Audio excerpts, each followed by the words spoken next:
Salamun alaik ya rafi'a sya'ni wa darajiyya. Salamun alaik. Duduk ya?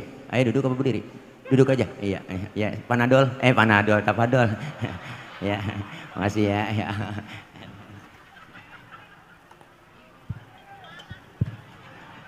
Pertama, akhlak kepada Allah. Yang kedua, akhlak kepada sesama manusia. Yang ketiga, akhlak kepada alam, hewan dan tanaman. Secara kualitatif, akhlak juga ada tiga. Yang pertama, akhlakul karimah, akhlak yang mulia. Yang kedua, akhlakul ammah, akhlak yang standar, yang biasa-biasa saja. Assalamualaikum warahmatullahi wabarakatuh. Nabi selalu menyontohkan akhlakul karimah, entah kepada Allah, kepada manusia, dan kepada alam. Contohnya, alhamdulillahilladzi arsala rasulahu rahmatan lil alamin. Tadi Ustaz Tila sudah jelaskan yang pertama masuk surga Nabi Muhammadin. Dan Nabi adalah sosok yang maksum, artinya tidak punya dosa. Tapi Masya Allah hadirin wal hadirat, yang mulia segenap para guru, para kiai, para asatidzah, yang mulia al-mukarram ayahanda beliau Dr. Profesor Ki Haji Roma Irama, kita doakan beliau sehat walafiat, panjang umur, ilmu-ilmu beliau manfaat buat kita semua.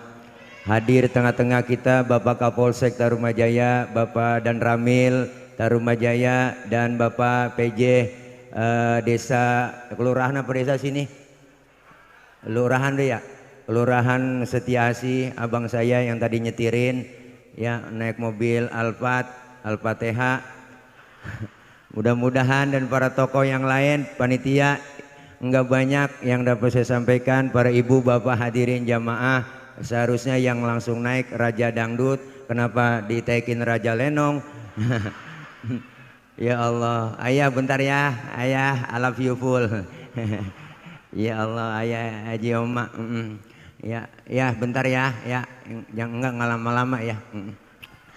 Bapak Ibu hadirin jamaah yang berbahagia, bahwa Rasulullah yang kita peringati kelahirannya, beliau itu begitu cinta dan sayangnya kepada kita umatnya. Rasulullah Shallallahu Alaihi Wasallam satu-satunya pemimpin dunia, satu-satunya pemimpin yang sayang kepada umat dunia akhirat. Mana buktinya bang? Dibuktiin sama Rasul. Kapan? Ketika Rasulullah mau wafat, Jibril datang ngasih kabar. Apa kabarnya kepada Rasulullah? Jibril bicara, Muhammad, aku diutus oleh Allah menyampaikan amanah. Nyawahmu yang mulia segera dicabut. Bagaimana pendapatmu? Apa jawab Rasulullah? Jibril, kehormatan apa Allah sampai mencabut nyawaku? Lalu Allah nyatakan dalam hadis kursi, Inni haramtul jannata ala sairil anbiya hatta tadkhulaha anta. Sesungguhnya aku haramkan surga dimasuki nabi-nabi yang lain kecuali kamu masuk lebih dulu. Jaminan umat saya bagaimana ya Rabb? Umatmu lain lagi.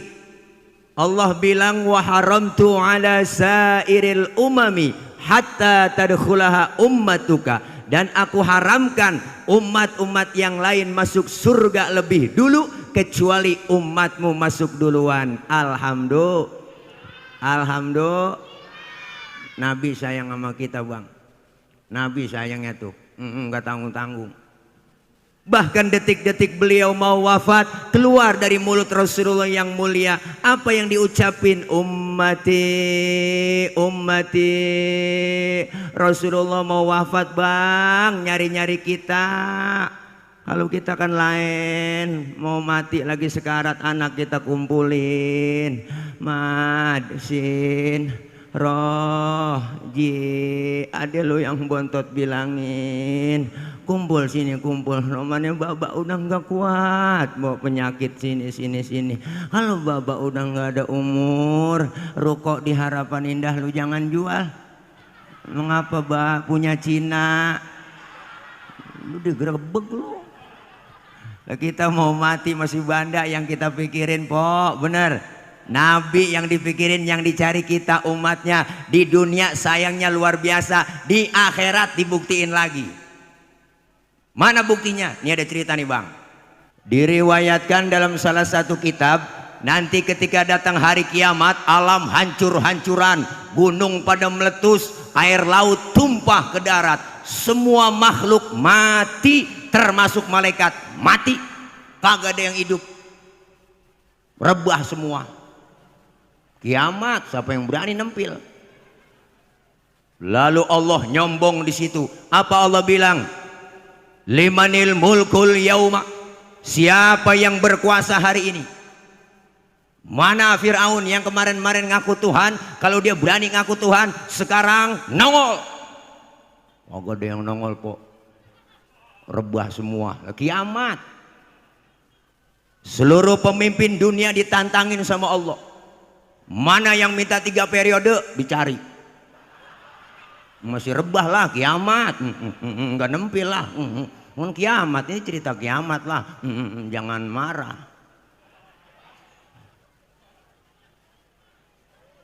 Lalu Allah nyombong di situ. Apa Allah bilang? La ilaha illa ana.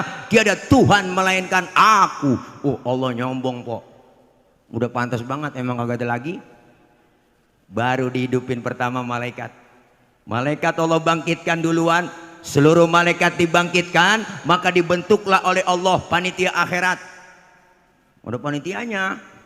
Diatur bagi tugas. Siapa yang bagian manjirin kiai? Panitia. Yang bagian konsumsi siapa? Yang bagian ngatur jalanan siapa? Yang bagian bawain parcel siapa? Loh, panitia. Diatur bagi tugas sama Allah. Allah panggil malaikat pertama, Ridwan, labaik ya Rob. Tugas ente siapin surga. Buat siapa ya Rob? Aku akan balas itu hamba-hambaku yang waktu di dunia sering sujud, sering duduk dengan ulama, sering kumpul di pengajian, tangannya pemurah, santun dengan yatim. Yang model begitu, siapin surga Ridwan.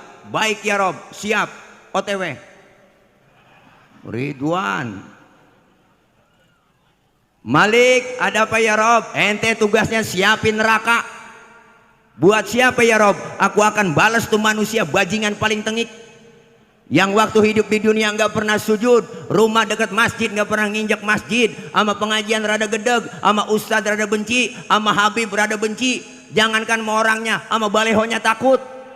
Yang model begitu siapin neraka Malik. Baik ya Rob, siap. 86. Wah, Malik. Jibril, Mikail, ada apa ya Rob? Ente berdua ke surga. Ngapain saya berdua ya Rob? Ambil kendaraan buruk, bawa turun ke alam, cari di mana kubur kekasihku Nabi Muhammad. Jibril sama Mikail turun ke alam bang. Alam udah hancur-hancuran po, udah rata semua. Di tengah jalan kan Jibril sama Mikail kongko. Kata malaikat Jibril, Mikail, ngapa Bril? Lu tahu kuburan Nabi? Aku juga bingung ini. Bagaimana nyari kuburan udah rata semua ini. Jangan kan nyari kuburan, nyari penggarutan aja nggak nemu. Lu yang bener Jibril. Iya bener Mikail. Lu coba cek di Google Map. Udah kagak nemu. Akhirnya apa? Jibril Mikail sujud, dengan izin Allah kebuka kubur Rasulullah. Rasulullah bangun dari kubur sambil kucek-kucek mata. Tengok ke kanan ada malaikat Jibril, tengok ke kiri ada malaikat Mikail. Rasulullah bertanya, ayu yaumin hada ya Jibril? Ini hari apa Jibril? Jibril menjawab, hadza ma wa'adar rahman wa shadaqal mursalun. Ini hari di mana Allah janjikan buat kita semua. Ini kiamat Muhammad. Kiamat Jibril? Bener Jibril? Bener Muhammad. Cius. Cius saya tambahin doang po. Ntar dicari di kitabnya ciusnya mana, itu tambahan doang. Bener Jibril? Bener Muhammad. Apa yang keluar dari mulut Rasulullah? Jibril, kalau ini benar kiamat, aina ummati, aina ummati, umatku di mana Jibril? Umatku di mana? Rasulullah baru pertama kali bangun dari kubur, tahu itu hari kiamat. Yang beliau cari bukan anak, bukan bini, tapi yang beliau cari kita umatnya. Alhamdulillah. Kata malaikat Jibril, umat lu kayaknya sih masih rebah semua Muhammad, gue sih kagak tahu urusannya gua mah tugas gue bangunin doang nih dari kuburan lu, ngajak ke sorga. Suruh siapa Jibril? Suruh Allah. Bener, yaudah ayo berangkat lah kemon. Akhirnya Jibril sama Mikail ngajak Rasulullah OTW ke sorga, naik Grab. Ada Grabnya namanya Buruk. Nyampe ke sorga, ada Rasulullah di sorga kayak orang kagak betah, bengong. Nabi di sorga mukanya rada galau, bete banget dah, gabut. Kan yang punya sorga nggak enak lihat begitu, ditegor sama yang punya sorga. Muhammad, labbaik ya Rob. Ngapa sih bengong aja di sorga? Enggak betah. Betah ya Rob, saya mau udah enak di sini. Apa kurang fasilitas? Cukup ya Rob, saya udah dapat air putih sampai 4 botol. Bangku juga nih, baru kali ini bertamu air kuning doang ini dikasih. Ya, saya mau udah enak ya Rob di sorga. Tapi ngapa sih bengong begitu? Saya bengong begini mikirin umat saya ya Rob. Nasibnya bagaimana umat saya? Saya nggak mau enak-enakan di sorga, sementara umat saya nasibnya belum ketahuan. Terus mau kamu apa sekarang Muhammad? Izinkan saya ya Rob keluar dari sorga. Mau ngapain? Mau nengokin umat luar biasa. Udah di dalam sorga, di tempat yang enak, pengen keluar, cuma pengen nengokin kita doang. Nemu pemimpin yang model begitu? Udah masuk DPR mah lupa. Bener kan? Wah, biar kata di demo aja kan nggak keluar-keluar di demo, nggak keluar-keluar di dalam aja. Capek kita demo mulu po, ya Allah tetep aja BBM kagak turun-turun, najong banget dah. Bener Bo? Nabi mah keluar dari sorga, Nabi keluar dari sorga. Baru kita dihidupin manusia, seluruhnya manusia dihidupkan. Dari zaman Nabi Adam sampai kiamat, hidup kembali, bangkit kembali kita. Masing-masing bawa diri, anak gak kenal orang tua gak kenal anak. Bini gak kenal laki, sudahan laki. Masing-masing bawa diri. Matahari sejengkal di pala kita Pak. Panas sudah pasti Po, aus sudah pasti. Udah sejengkal, sekarang aja nyelekep banget. Apalagi sejengkal, matahari, panas sudah pasti, aus sudah pasti. Kita mati kagak bawa air, mau nyari air kemana? Caranya bawa duit, kagak ada yang jualan air. Alfamart, Indomaret udah nutup, di sono nggak nemu. Apalagi galon isi ulang, kagak ada. Tapi disediain oleh Allah, haudzuka saufil mubarrad wirduna yauman nusyuri. Allah sediain telaga Kautsar buat orang yang rajin sholawat cinta kepada Rasulullah. Kita minum seteguk air itu nggak bakalan haus buat selama-lamanya. Alhamdulillah. Saat itulah Rasulullah Shallallahu Alaihi Wasallam yang disebut memberikan syafaatul uzma, pertolongan besar buat umatnya. Rame-rame kita ngadu ke Nabi Adam. Ya Adam, anta abal bashar, engkau bapak moyangnya manusia, tolongin kami Adam. Cucu lagi pada susah. Nabi Adam ngomong, ya Allah cucu, jangan minta tolong sama gua dah, gua juga lagi keblangsak ini, punya dosa dulu di sorga, nggak boleh gua embat. Itu buah huldi diembat juga. Makanya Nabi Adam dosanya atu po, makan buah huldi doang diusir dari sorga. Dosanya man atu diusir dari sorga. Dosa man atu diusir dari sorga, dosa menatu diusir dari sorga. Model kayak kita dosa banyak pengen masuk kan agak nyeklek urusan. Nabi Adam nggak bisa nolongin dah, gua punya dosa tuh makan buah huldi karena rayuan ibu Hawa, dirayu-rayu, ayo ayang beb, emam dong tayang, emam. Akhirnya kemakan juga buah huldi nyangkut di tenggorokan sama Nabi Adam. Maka laki-laki kaum Adam ada jendolannya di leher. Kalau nggak percaya empok, ntar pegang leher laki empok, tanya pelan-pelan, bisikin, bang ini buah huldi ya. Tapi ibu Hawa kan makan buah huldi nggak nyangkut di leher bang. Leher perempuan mah licin, sering ngomongin lakinya sama orang lain. Pas nyampe di dada buah huldinya nyangkut. Alhamdulillah, bersyukur ibu nyangkut di dada. Bayangin kalau nyangkut di dengkul, wah ribet lah. Anak nangis minta tete, ngangkat dengkul dulu. Mimi tayang mimi lah ribet. Alhamdulillah nyangkut di dada. Sampai di dada tebelah dua. Tuh bersyukur tebelah dua lah. Nah, kalau satu doang kayak tumor. Nabi Adam gak sanggup nolongin. Kata Nabi Adam, udah datang aja sama Nabi Nuh. Nuh bisa kali nolongin, dia mau orang Jawara. Ngadep ke Nabi Nuh, Nuh tolongin apa Nuh? Nabi Nuh ngomong, ya mang liar. Aduh nanaonan silaing mang. Rupanya yang minta tolong rombongan orang Ciamis.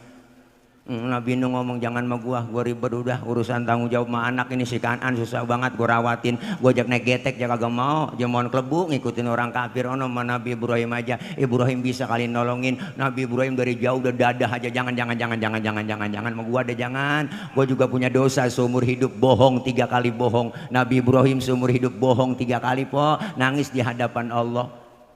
Kita bohong tiap hari jadi lalap kagak nangis nyengir mulu.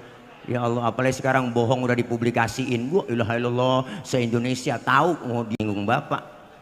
Enggak nyinggung Bapak, itu lek kelempengan aja contohnya. Bercanda Pak Ahmadi, ya ilaha illallah. Ntar gua diborgol pulang nih. Ya ilaha illallah. Kebohongan udah dipublikasi, najong banget ya. Nabi Ibrahim gak sanggup nolongin, gak sanggup nolongin. Kata Nabi Ibrahim, Nabi Isa aja no, Nabi Isa bisa kali nolongin. Nabi Isa kan dianggap jadi Tuhan. Nabi Isa dari jauh udah dadah, jangan sama gua Nabi paling miskin.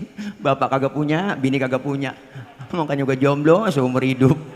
Nabi Isa nggak kawin seumur hidupnya. Aja barangkali yang dapat saya sampaikan, sambung langsung ya. Saya langsung panggil aja dah, pakai MC lagi udah. Baiklah, berceramah selanjutnya yang sengaja kita undang. Inilah dia guru kita, guru saya semua. Penceramah yang sudah begitu kondang dan kondangan, yaitu Ayahanda Dr. Profesor Ki Haji Roma Irama sebagai Ketua Umum Fahmi Tamami. Kepada beliau waktu dan tempat kami persilakan, kasih jalan Porsa, yo Porsa, ya Porsa, ya Rasulullah, salamun alaik, ya Rafi'asya wa daraji, ya Rasulullah, salamun alaik. Duduk ya, ayo duduk apa berdiri? Duduk aja, iya, Panadol, Tapadol.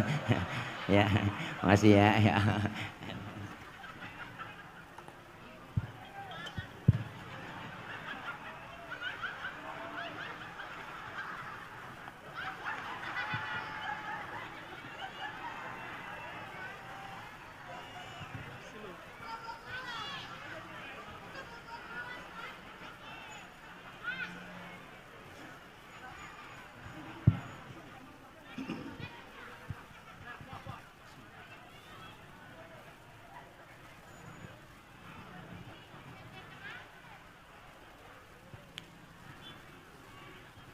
Warahmatullahi wabarakatuh.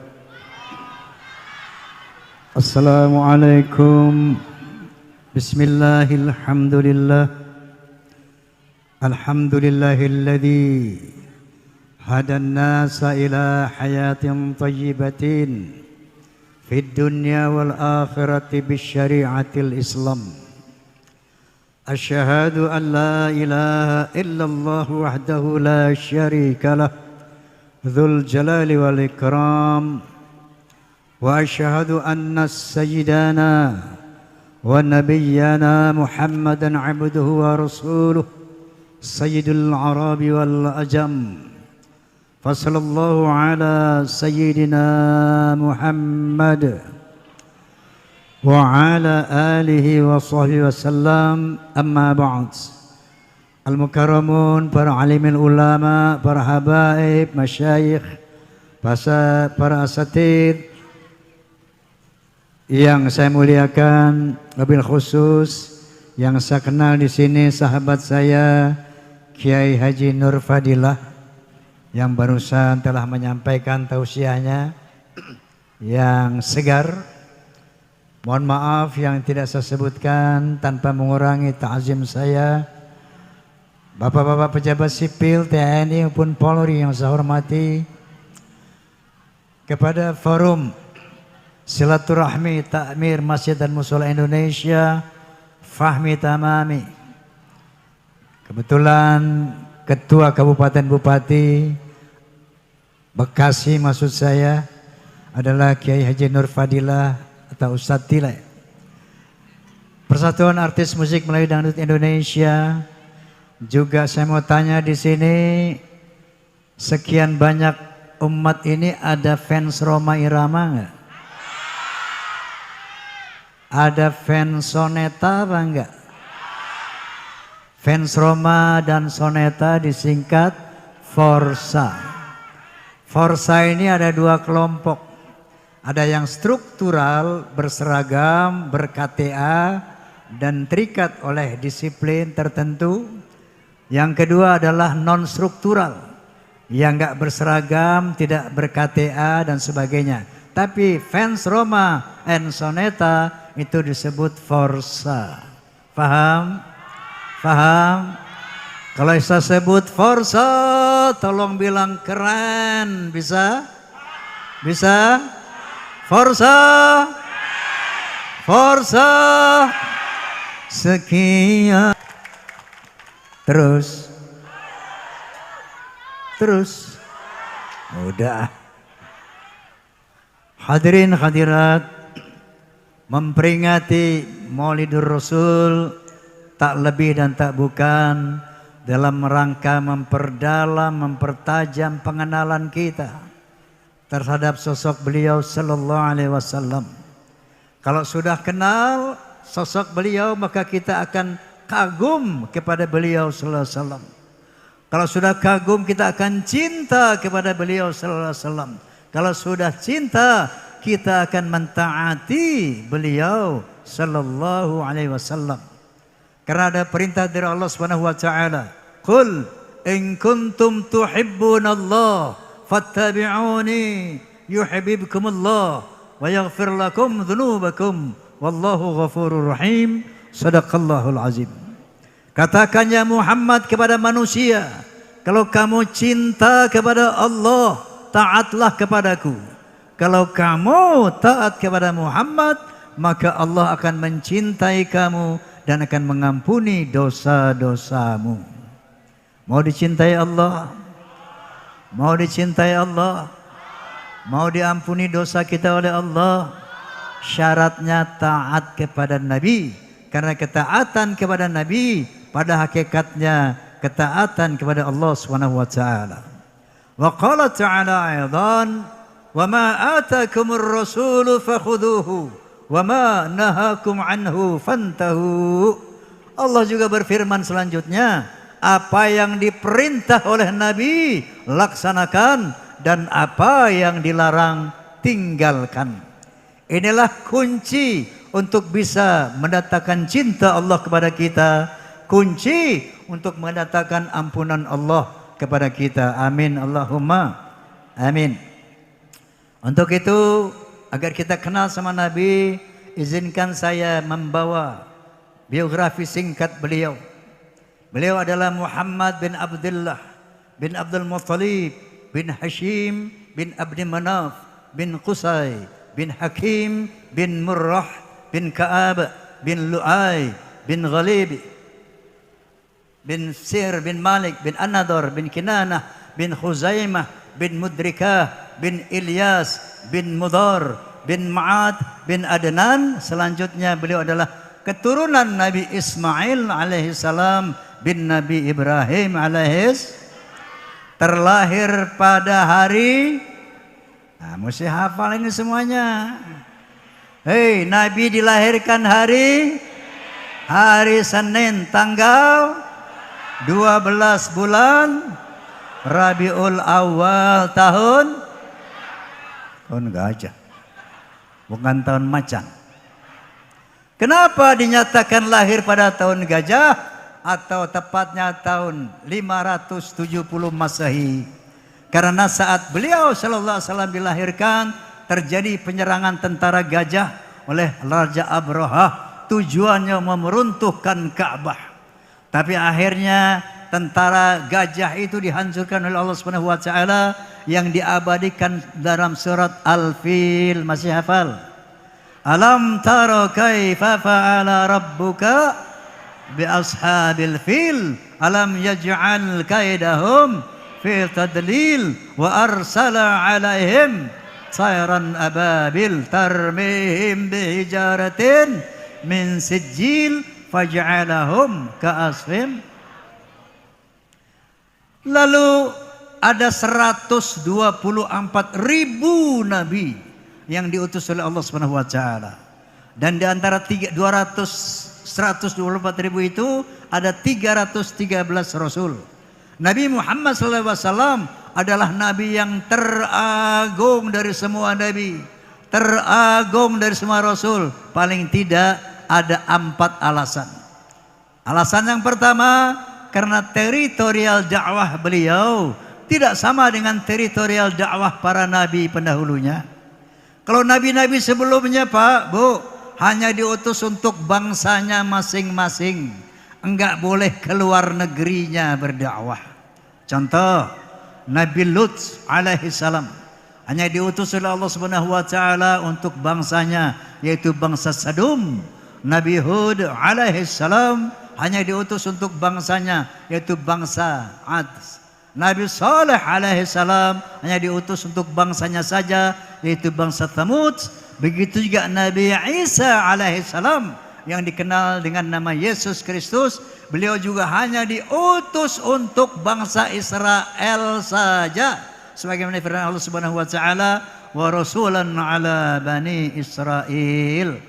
Lain dengan Nabi Muhammad SAW, beliau tidak diutus hanya untuk bangsa Arab saja, tapi beliau diutus untuk seluruh bangsa-bangsa, untuk seluruh manusia di dunia. Sebagaimana firman Allah Subhanahu wa taala, wa ma arsalnaka illa kafatan linnas. Ya Muhammad, tidaklah engkau aku utus kecuali untuk seluruh manusia di muka bumi, termasuk untuk warga Bekasi. Alhamdulillah. Karena teritorial dakwah Nabi Muhammad bersifat universal atau dunia, maka beliau dibekali dengan kitab suci yang holistik, komprehensif, sempurna. Terdiri dari 300 berapa surat? Astagfirullahaladzim. Terdiri dari 114 surat, 6.666 ayat, 30 juz. Paling tebal kitab suci Al-Quranul Karim. Apa kata Allah Subhanahu wa taala dalam Al-Quranul Karim? Ma faratna fil kitabi min syai'. Tidak ada yang aku tinggalkan dalam Al-Quranul Karim. Al-yawma akmaltu lakum dinakum. Hari ini aku sempurnakan agamamu. Tidak ada yang dilupakan dalam Al-Quranul Karim. Setiap problematika manusia ada solusinya, ada jawabannya dalam Al-Quranul Karim. Dan setiap masalah aspek kehidupan manusia ada keterangannya, penjelasannya dalam Al-Quranul Karim. Sampai-sampai seorang sosiolog berkebangsaan Amerika, beliau adalah Profesor Dr. Arnold Toynbee. Siapa? Siapa Bu?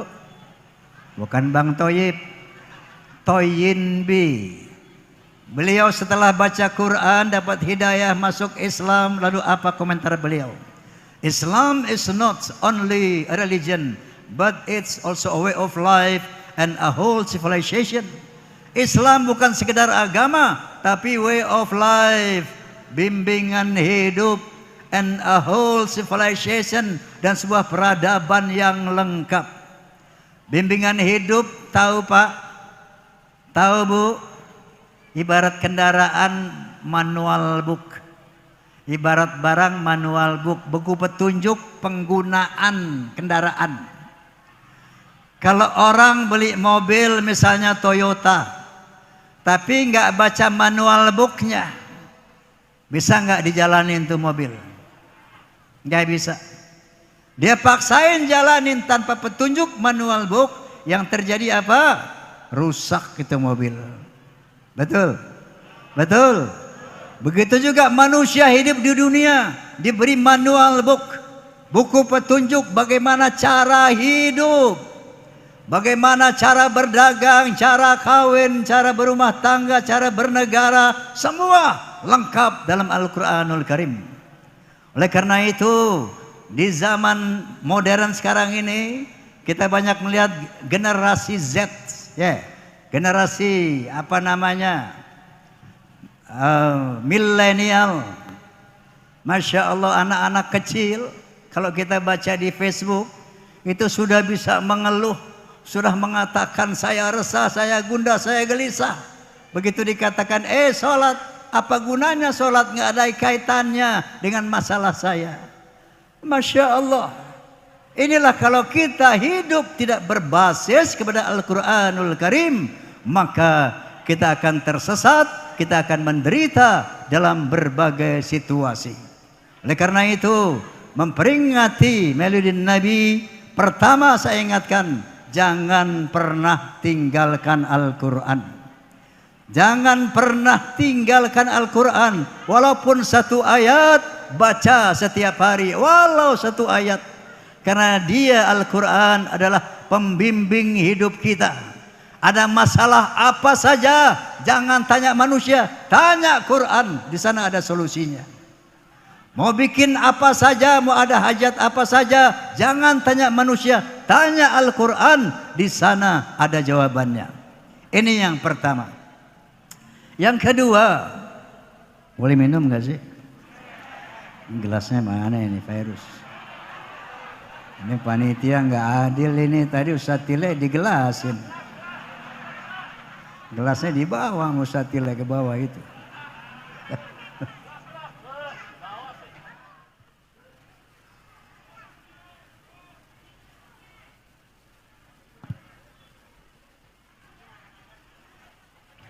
Yang kedua,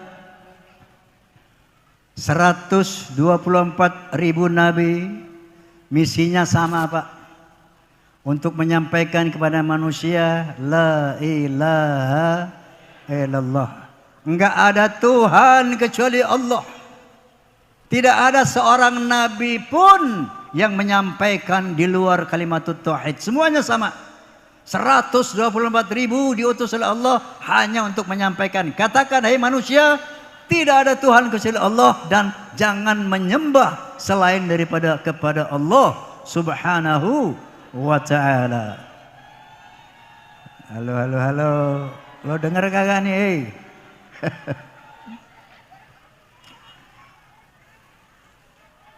Tapi bagi Nabi Muhammad SAW, di samping menyampaikan kalimat tauhid selama 23 tahun, beliau juga mempunyai misi yang spesifik, yaitu untuk membangun akhlak manusia.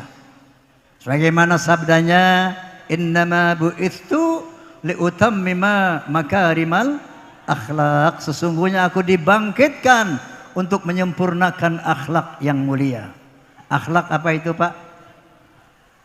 Apa akhlak? Apa arti akhlak? Kelakuan. Akhlak apa Bu?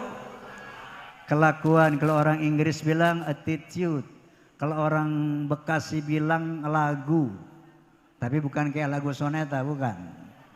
Lagu lo tengik, kelakuan kamu tengik. Tahu tengik? Bau apek. Lagu lo perak, tahu perak? Baras maur yang murah. Tapi yang dimaksud perilaku tadi secara orientatif ada 3 Pak. Pertama, akhlak kepada Allah. Yang kedua, akhlak kepada sesama manusia. Yang ketiga, akhlak kepada alam, hewan dan tanaman.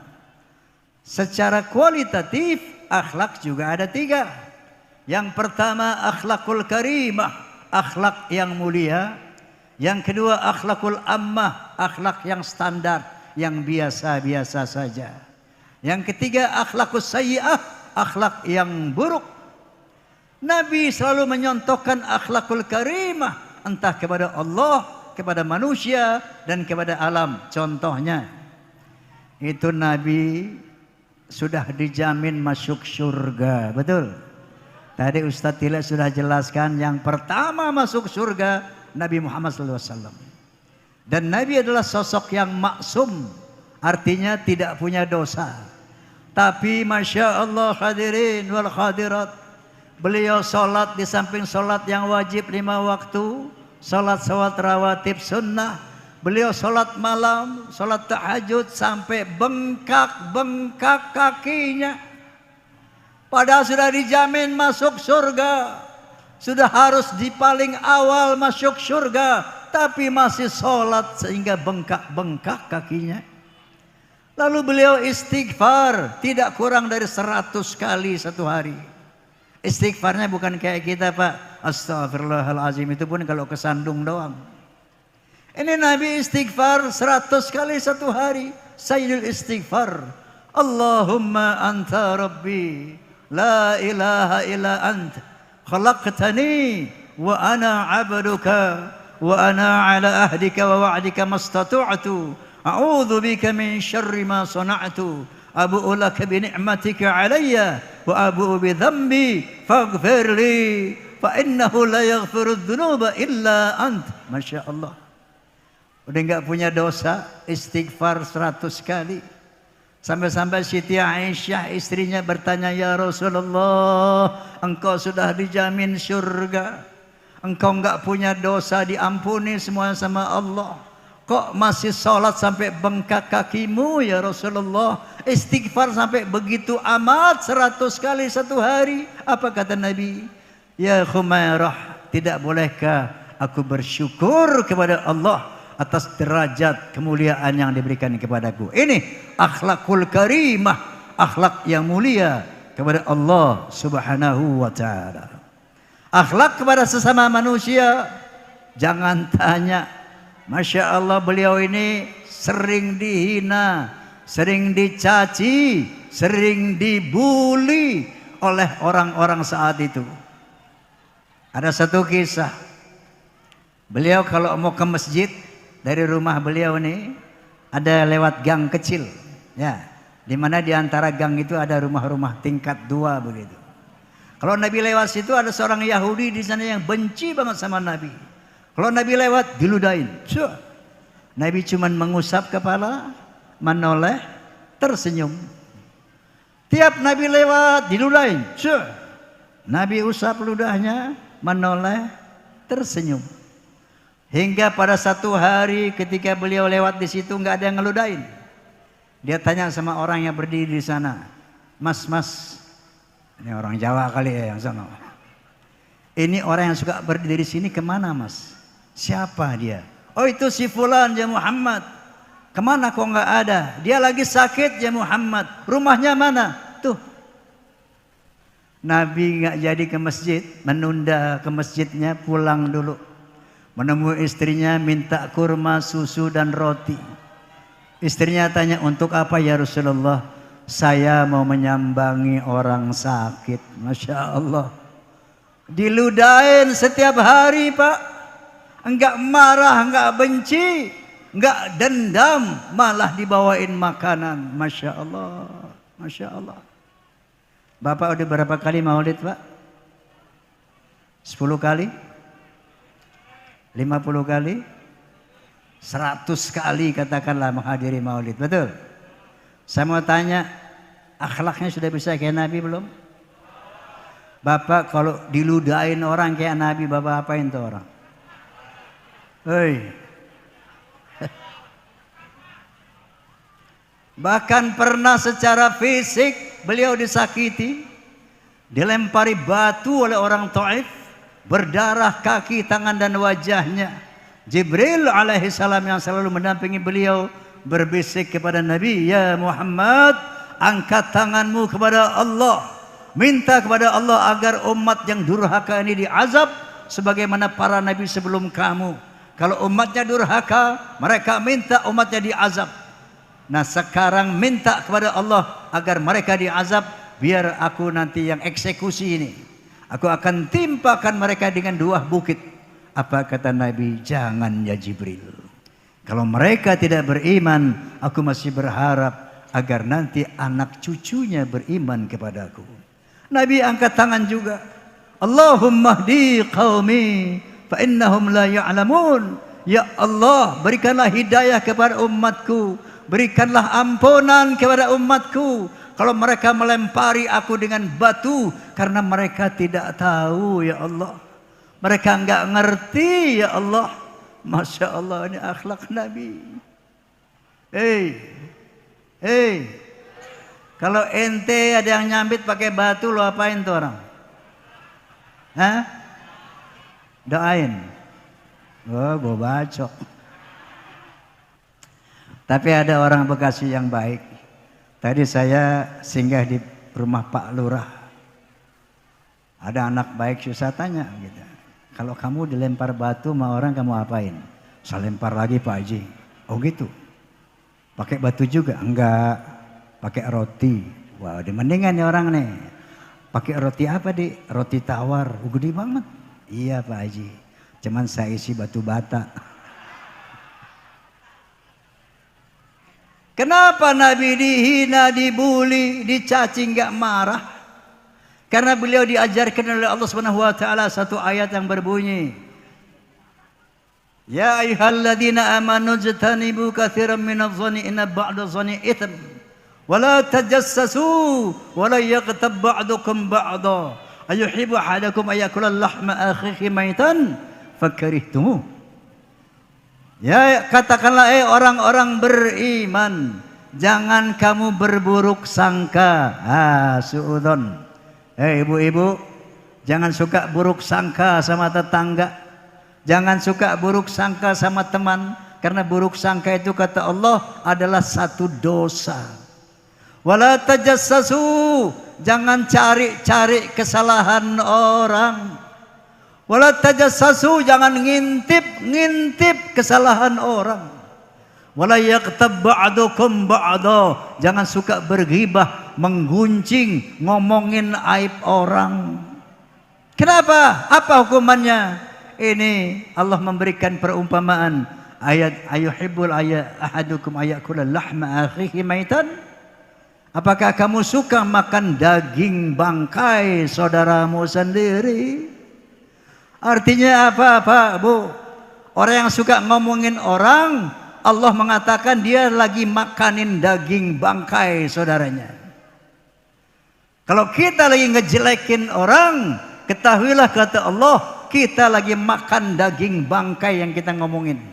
Ini kiasan, mutasyabihat.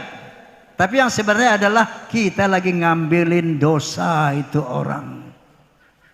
Kita ngomongin orang, dosa orang itu lagi kita ambilin.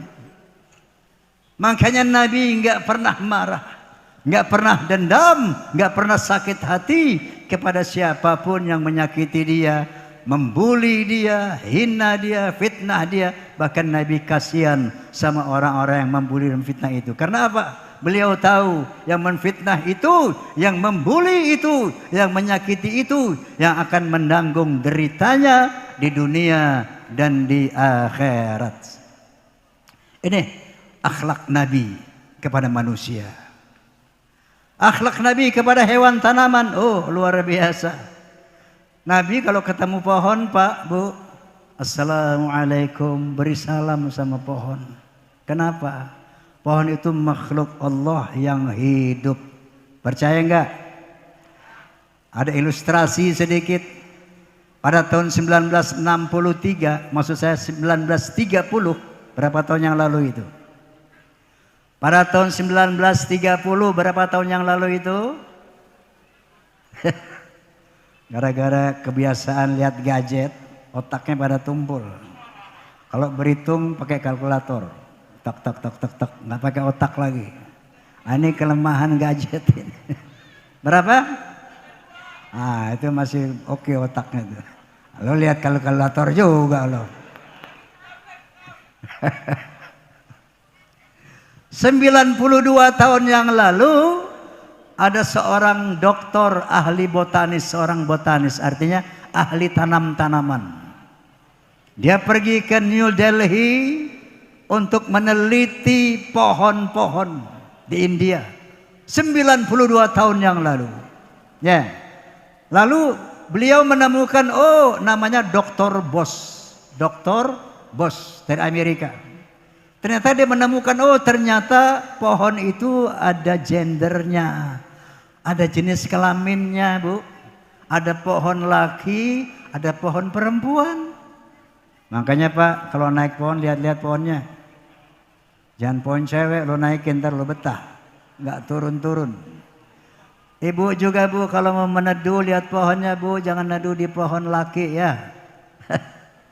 Ternyata menurut penelitian dokter Bos, pohon itu ada 2 jenis, ada perempuan, ada laki-laki. Dan dokter Bos bilang, oh pohon itu berkembang biak melalui perkawinan. Yang menikahkan pohon ada 2, kumbang dan angin. Putik sari di bak kumbang, angin begitu juga. Ya. Padahal hal ini sudah dijelaskan Allah Subhanahu wa taala 1500 tahun yang lalu kurang lebih. Coba lihat surat Yasin. Subhanalladzi khalaqal azwaja kullaha mimma tumbitul ard.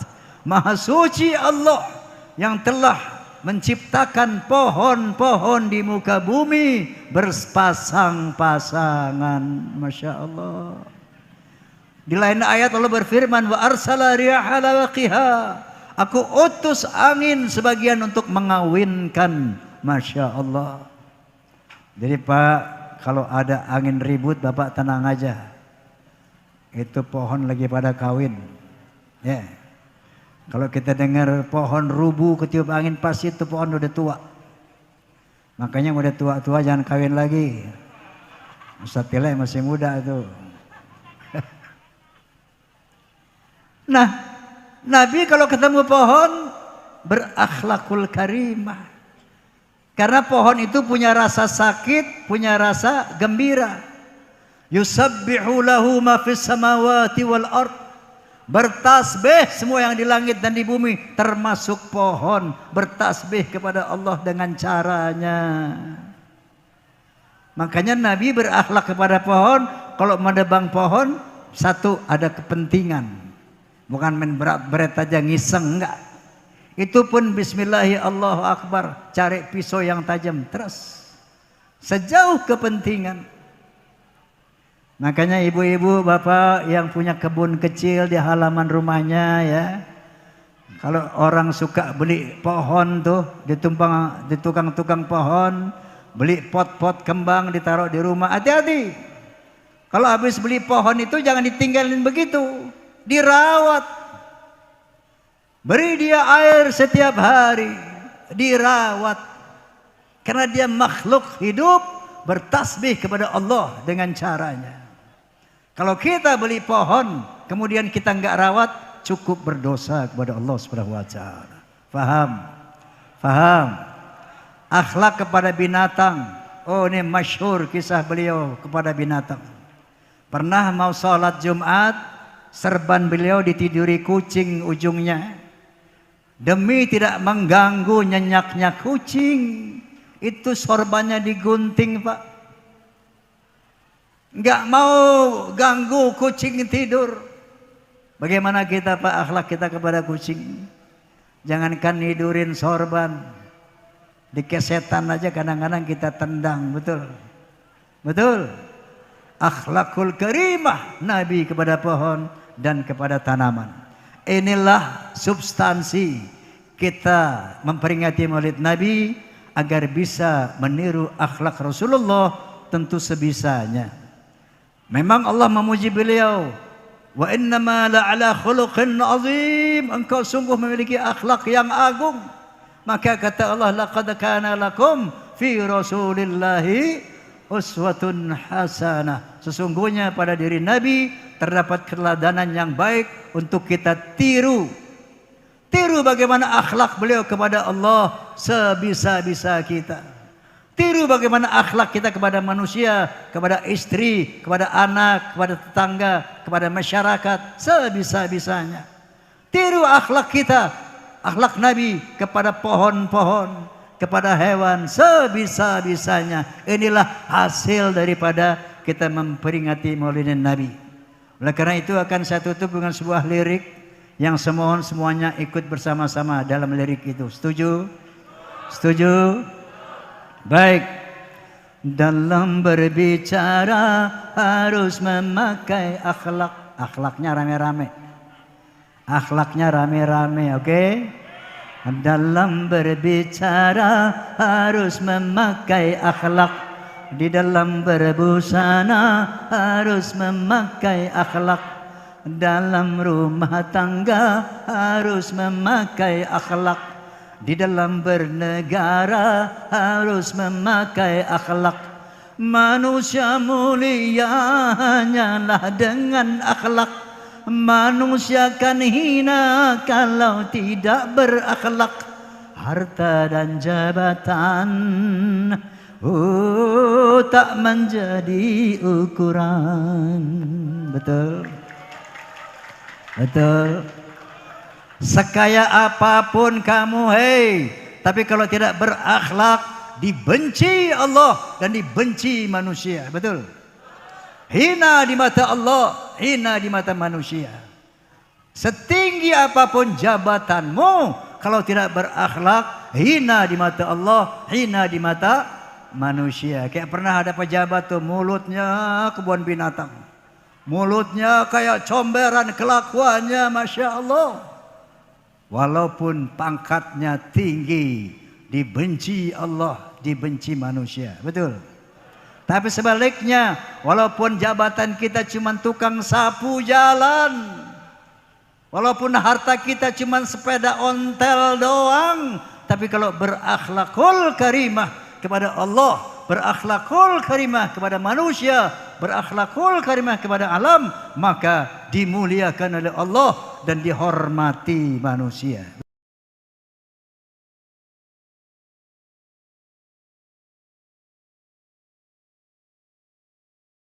Forsa, wallahul muwafiq ila aqwamit thoriq, billahi taufiq wal hidayah. Thumma assalamu alaikum warahmatullahi wabarakatuh.